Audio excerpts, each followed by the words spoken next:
So he starts the purport by saying, both as friends and philosopher to Arjuna. So we can see Krishna is described here as Arjuna's friend.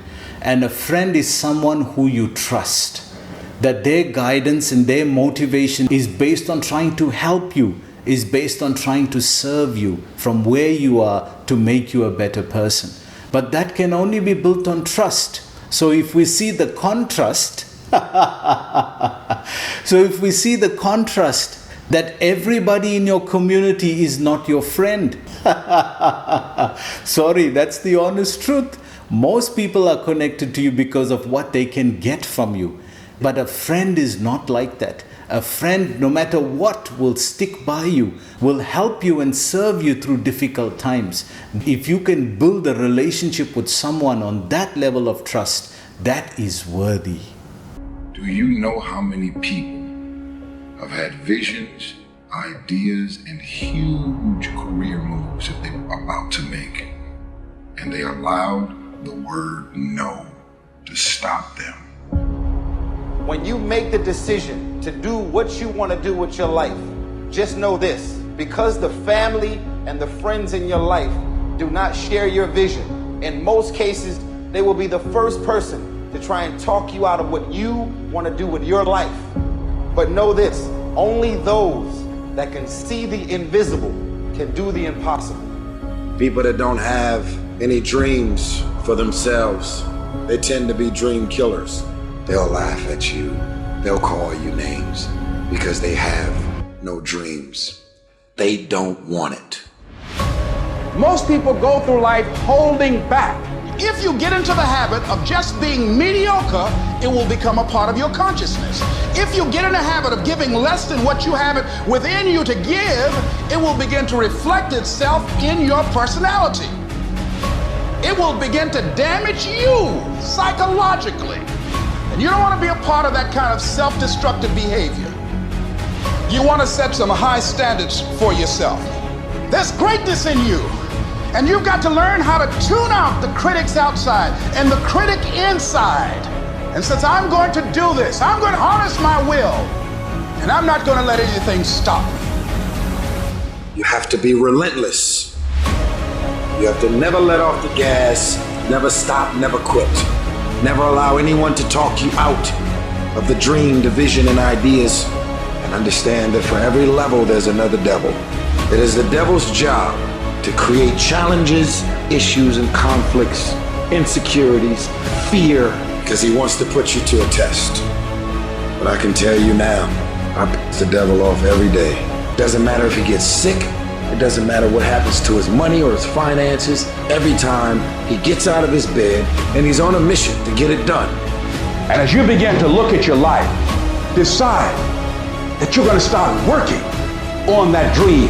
You're going to work and nurture that idea. Now, there will be people that will criticize you. There will be people that won't see it for you. But I say to you, don't let nobody turn you around. You don't need anybody to understand it. You don't need anybody to approve you. You don't need anybody to say, go ahead on and do it. If you get that, that's fantastic. If you get that encouragement, that's great. But I say stand up within yourself boldly and say, this is my life. So he continues now with a very powerful verdict that Lord Krishna is now going to give his final assessment of Arjuna's situation. Let's hear what he's going to say. Lord Krishna now gives his final judgment regarding Arjuna's refusal to fight. So dear devotees, this is a very crucial part of today's class, that when we make a decision, first evaluate. Look at both the options. The fact that you have a decision to make means it's 50-50. If it was so easy, you don't need to decide. You just take that path. But the fact that you confused means it's 50-50 this way or that way. So what most of us do, we decide on a path and then the next day the mind kicks in and it says, Haribol. Are you sure you made the right choice? Why did you think about it properly? Maybe you should go back and recheck it and try the other path as well. And then you listen to the mind and then the next day you become undecided and then you go back And then when you take that path, then a day after the mind says, Haribol. And it looks at you and says, you know what, you're making this decision now, but what about the other one? Didn't it sound better? And the mind keeps hurting you like this. You keep going back and forth, back and forth. This is called craziness. If somebody keeps going back and forth like this, undecided, what would you assess that person? This is called craziness. This is called craziness. So don't do that to yourself. Don't do that to yourself. When you look at something, evaluate both. Write it on a paper. Draw a column. On the left side, write all the points of the one path. On the right side, write all the points of the other path. And then assess it. And once you made your choice, stick by it. Once you've decided, stick by it. Assess it properly. That's the time when the mind can say what it wants to say. And once you've assessed it properly by consulting with higher authorities, by people that you trust, like Krishna has done with Arjuna here, like Srila Prabhupada is saying in the beginning of this purport. When Krishna is giving a judgment now, it's based on understanding everything about Arjuna. It's based on understanding Arjuna. It's based on understanding you as a person. Therefore, he's giving that judgment. And when that is done, take that path and don't look back. Just take that path and don't look back. That is one of the reasons why on the spiritual path we have a spiritual master or a mentor or a spiritual preceptor.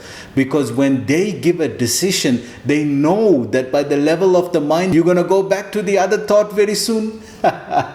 So it commits you, it binds you to the spiritual platform from which you can make the best decision about that circumstance. And therefore you won't succumb to the chattering of the mind. You won't succumb to the weakness of the mind where it will say, Haribol. Are you sure? You turn around and say, yes, I'm sure. This is what I want to do. This is what my spiritual mentor is saying. I'm just going to put my full energy into this. And this is the way we should see life. When you decide on a path, go with that path, because we don't have the energy to split 50-50. Remember, we need all the energy we can muster to go on the right path. And as we're going on that path, now if the mind says, hey, what about that one? And then you start reversing, you're using up fuel. You're using up your energy. And you don't realize what this is doing to you. Eventually, if this becomes a habit, then life becomes like that. You can never make decisions. You'll always be going back and forth, back and forth. That's a very unstable way in which to live life. Develop your own compass and trust it. Take risks. Dare to fail. Remember, the first person through the wall always gets hurt. You're going to fall down, but the world doesn't care how many times you fall down as long as it's one fewer than the number of times you get back up. Fail big. That's right. Fail big. You only live once, so do what you feel passionate about. Take chances. Don't be afraid to fail. There's an old IQ test, was 9 dots, and you had to draw 5 lines with a pencil within these 9 dots without lifting the pencil. The only way to do it was to go outside the box. So don't be afraid to go outside the box.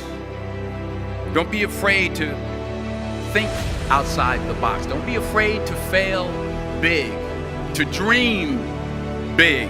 But remember, dreams without goals are just dreams, and they ultimately fuel disappointment. So have dreams, but have goals. Life goals, yearly goals, monthly goals, daily goals. And understand that to achieve these goals, you must apply discipline and consistency.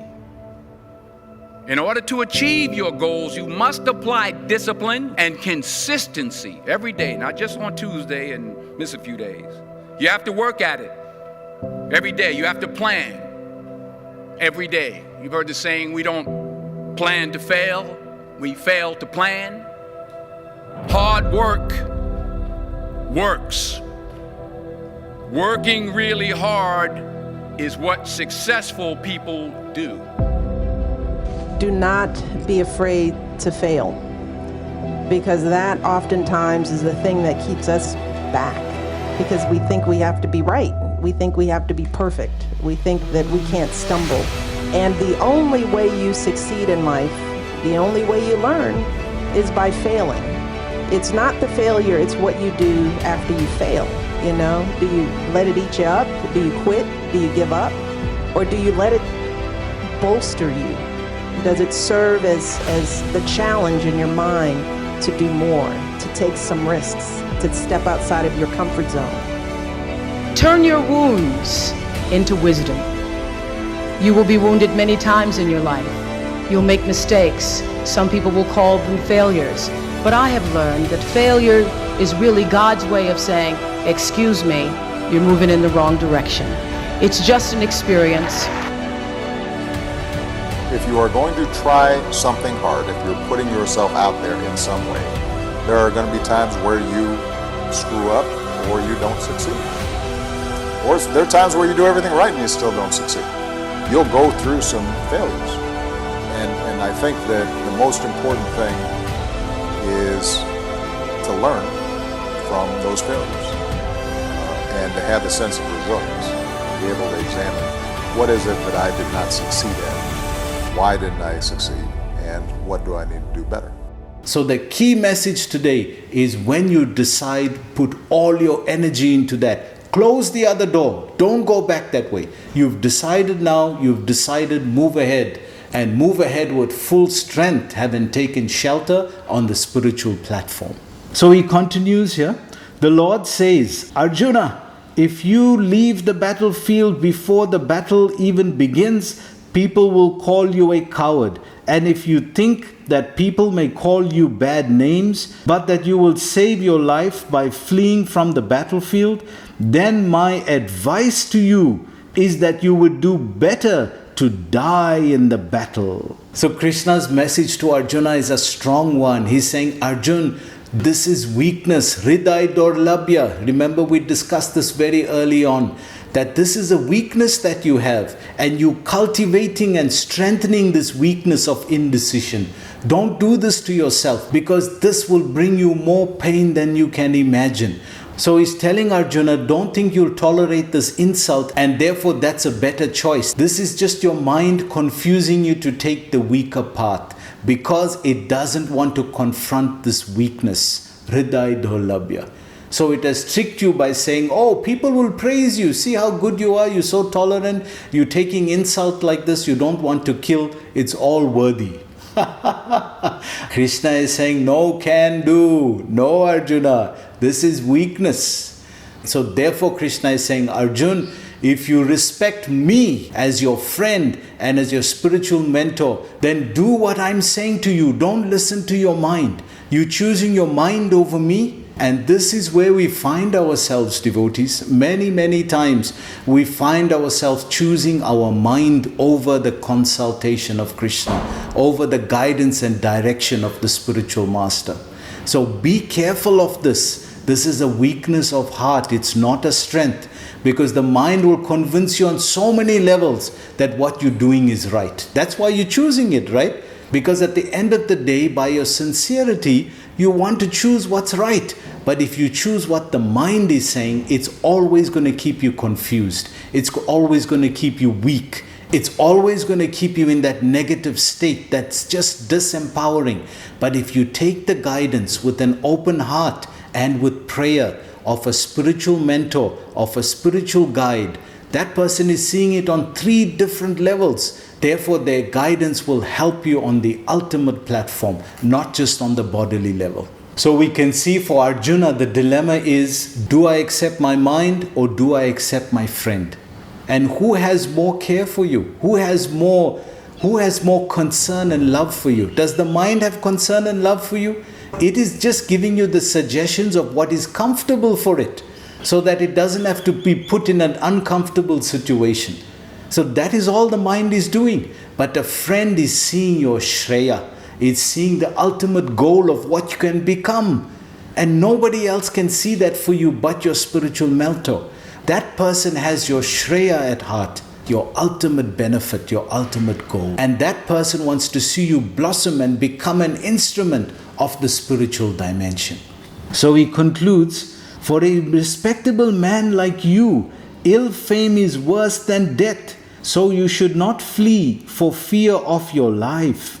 Better to die in the battle. That will save you from ill fame and from misusing my friendship and from losing your prestige in society.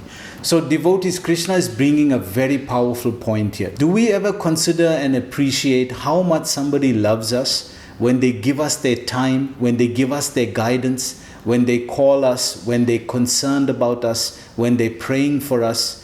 That person is connected for your well-being, because from where the mind is right now, it's all negative. And that person is just absorbing all that negativity that we have and giving us nothing but positivity. That person simply absorbs like a cushion everything that we have that is negative, absorbs it and converts it into positive energy and sends it back to you in guidance, in prayer, in blessings, in remembrance, in efforts. So devotees, the big question to ourselves is, how much of time have we taken out to appreciate that person's efforts? That's such an amazing person. If they're giving you their time, they're giving you their life. They can use it on somebody else, but they decided to give their life to you, to help you from where you are. So that's so encouraging, because that's so rare when somebody shows that level of interest in one, unmotivatedly. It's such a blessing because it's coming from the spiritual dimension of care and concern. So Prabhupada ends with the final judgment and he concludes here. So the final judgment of the Lord was for Arjuna to die in the battle and not withdraw. So he's saying, Arjuna, you are bigger than this, but because of that weakness of heart that you don't want to address about yourself, you are taking the path of least resistance. And that is not empowering. I'm here with you. And you're feeling like that because you're forgetting that I am here with you. I'm sitting right here on your chariot. I'm right here guiding you. I'm driving your chariot. I'm doing everything for you. But by the nature of your mind, you're not seeing that. You are feeling that you are alone. You are feeling vulnerable. You are feeling weak. That is simply because you're only looking at yourself. You're forgetting that I'm sitting right here on your chariot. So devotees, if we take the strength of that and take that remembrance that Krishna is always with us, He's always trying to guide. Remember, we don't have spiritual eyes to see Him. So how can we say then that He's not there? We don't have the eyes to see Him and we've concluded that He's not there. This is only the weakness of the mind. He's there in so many different ways, forms and guidance. He's there in the Bhagavad Gita. He's there amongst the association of devotees. He's there in the spiritual master. And He's there by the inspiration in your heart. Take the choice of becoming strong, Arjuna. Don't take this path of weakness, of least resistance. It is not empowering you. It will only disempower you. So devotees, let's remember that the Lord is always around us, always guiding us, and is always there if we will only look at Him.